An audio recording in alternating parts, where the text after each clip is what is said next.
Tentang geografis Jazirah Arab. Jadi, Jazirah Arab merupakan sebuah semenanjung luas hampir mencapai 3.000 km yang terletak di barat daya Asia. Semenanjung ini berbatasan dengan Teluk Oman dan Teluk Persia atau Teluk Arab di sebelah timur, di sebelah Laut Merah di sebelah barat, Lautan India di sebelah selatan, Irak dan Syria di sebelah utara. Meskipun daerah ini bisa dihitung sebagai daerah yang dikelilingi laut, namun daerahnya hampir 5/6 merupakan padang pasir atau Sahara yang tandus dan luas seakan tak terbatas serta tidak tampak ada tumbuh-tumbuhan yang rindang di kebanyakan daerah ini. Semenanjung Arab sendiri adalah sebuah semenanjung di Asia Barat Daya pada persimpangan Afrika dan Asia. Nama Jazirah Arab berasal dari bahasa Arab. Secara bahasa, kata Jazirah artinya adalah pulau dan kata Arab artinya adalah tanah gurun atau tanah yang tandus. Maka secara istilah, Jazirah Arab diartikan sebagai nama sebuah pulau atau negara yang terletak di wilayah padang pasir yang tandus pada masa peradaban dan kebudayaan umat-umat ini. Jazirah Arab diapit oleh dua kerajaan besar yakni Romawi dan Persia. Kemudian setelah itu menyusul India dan Yunani. Bangsa Arab memiliki lika-liku sejarah yang panjang. Jazirah Arab pada saat itu dihuni oleh bangsa Arab dan termasuk ras atau nampun bangsa Khosrov. Pada waktu itu sebagai bangsa Arab telah hidup menetap, sementara bagian lagi hidup sebagai Baduy yang memanen informasi perihal peradaban bangsa lain tentang Arabia.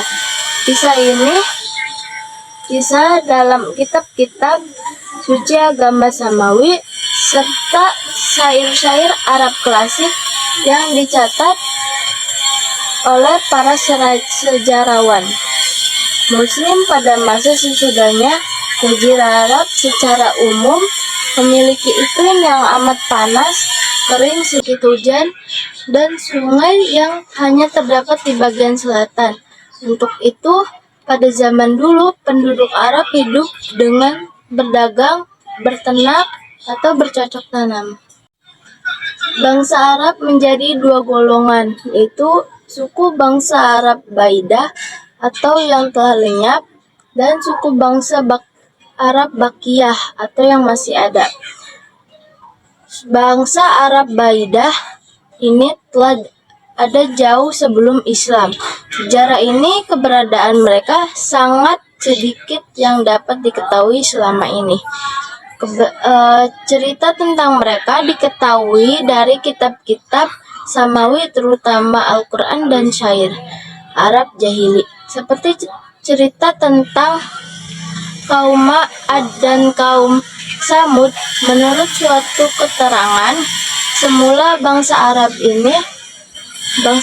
Baidah ini pindah ke semenanjung Arab di kawasan kecil. Kemudian mereka terdiri dari kabilah-kabilah, antara lain kabilah Ad, Samud, Sam, Amalikiyah, dan Jadis. Mereka inilah yang diduga turunan asli dari bangsa Semit.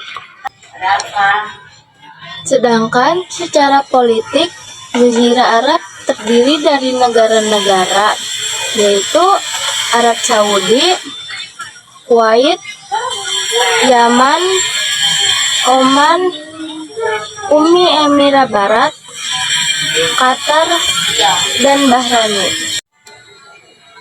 Tidak cukup banyak pengkaji agama yang menjadikan metafora geografis sebagai idenya. Salah satu dari yang sedikit itu adalah Thomas Edward Teori agama yang dielaborasikan oleh Tweed memiliki relevansi ruang yang ditilik dari sisi simbolik metaforik dalam sudut pandang tempat dan menjelaskan tentang apa yang ia maksud mengenai agama.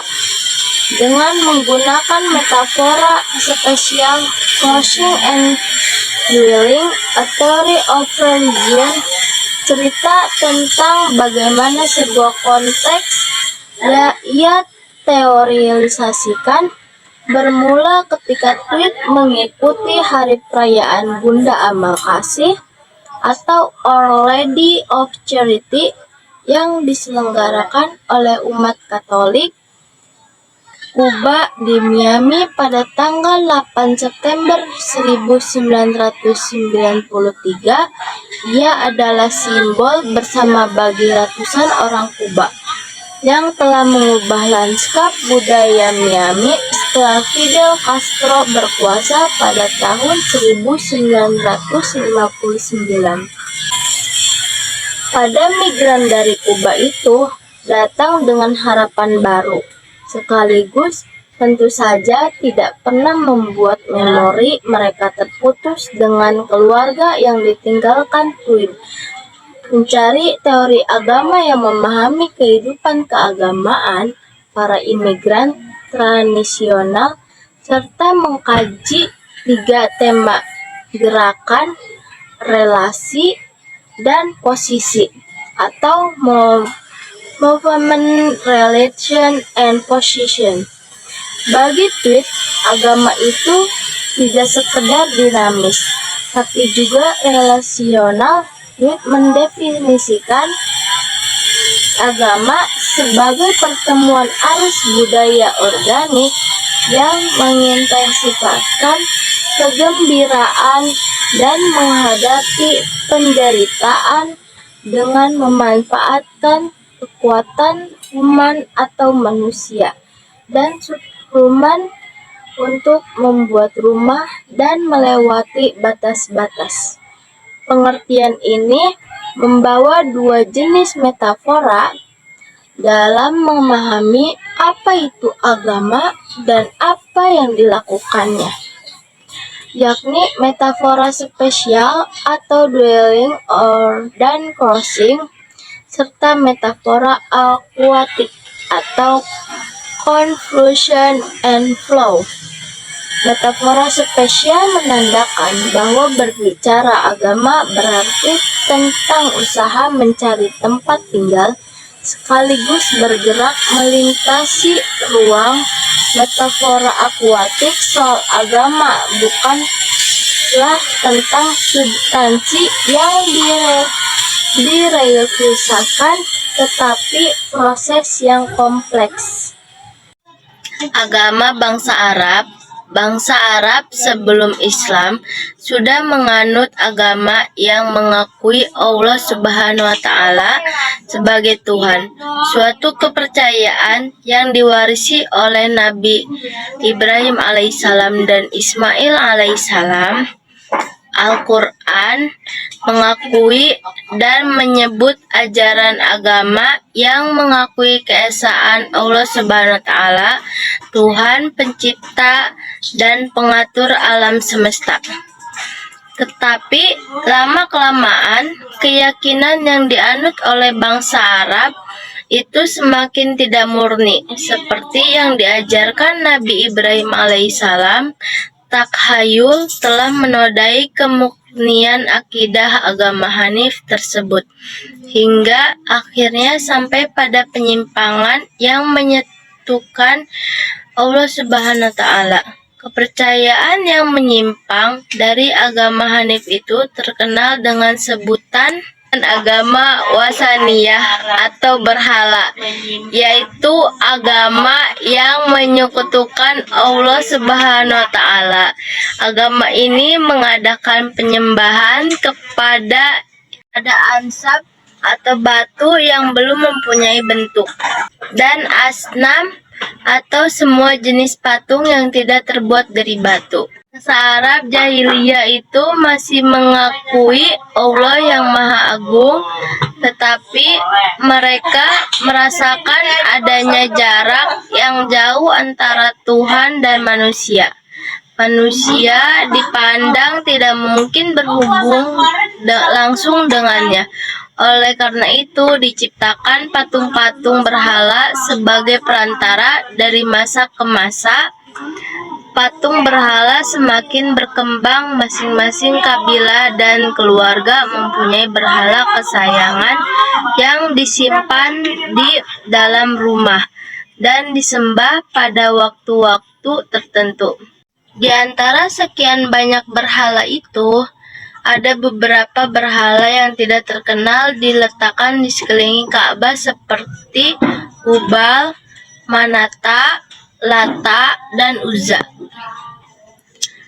Pada peristiwa Fath Makkah atau penaklukan kota Mekah oleh Nabi Muhammad SAW dari pusat kekuasaannya di Madinah, berhala-hala yang ada di sekeliling Ka'bah dihancurkan oleh Rasulullah SAW dan tentara Muslim. Selanjutnya, tentang geografis peradaban bangsa Arab pra-Islam. Agama bangsa Arab sebelum kedatangan Islam sangat beragam.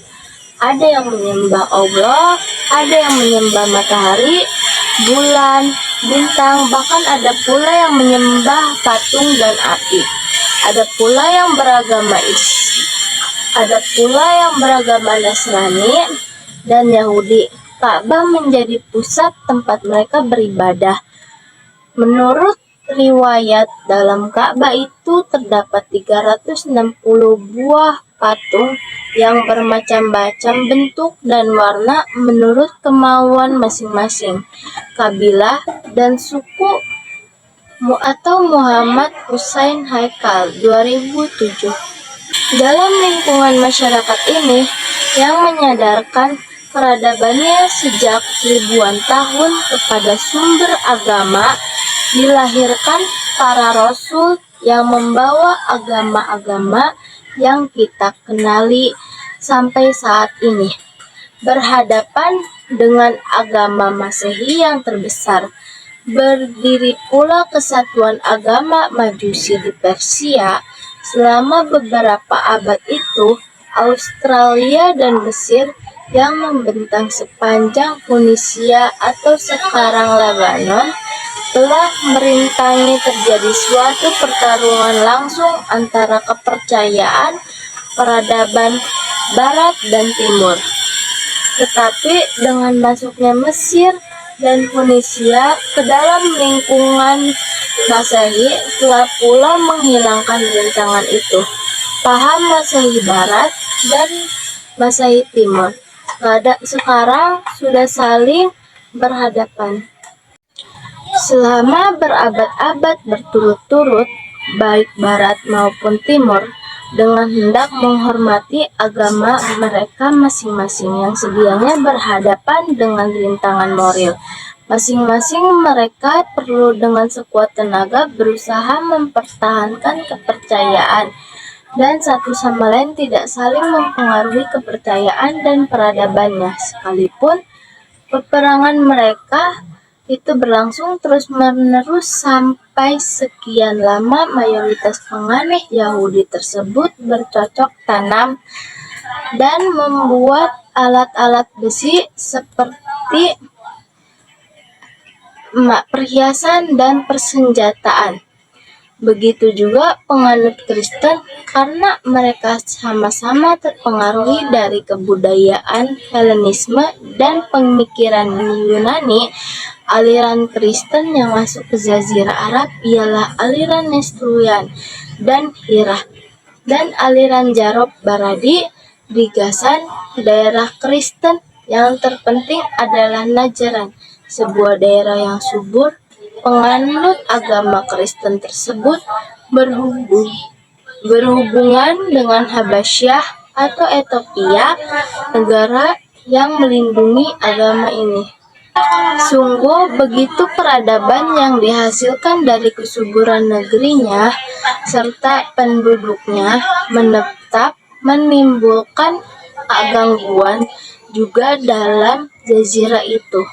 Misalnya gangguan raja-raja Yaman yang kadang dari keluarga Himyar yang sudah turun-temurun, sehingga juga dari kalangan rakyat Himyar sampai pada waktu Duwas Al-Himyari berkuasa. Duwas sendiri lebih condong kepada agama Musa atau Yudaisme dan tidak menyukai penyembahan berhala yang telah menimpa bahasnya. Ia belajar agama dari orang-orang Yahudi yang berpindah dan menetap di Yaman. Duwas inilah yang disebut oleh para ahli sejarah yang termasuk dalam kisah orang-orang yang membuat Farid.